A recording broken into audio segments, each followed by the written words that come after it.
Every student signs up for online classes to learn their math, science, social studies, language arts, etc.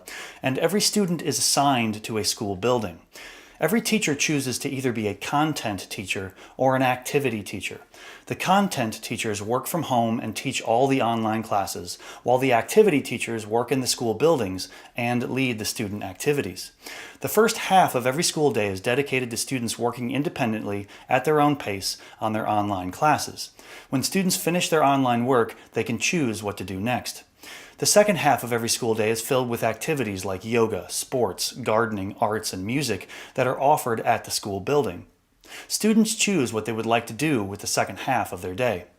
Every day, parents can choose to send their child to a school building, or they can keep them at home where students will still be able to work on their online classes. So how do we fix our education system? We motivate students, teachers, and parents by giving them more choices.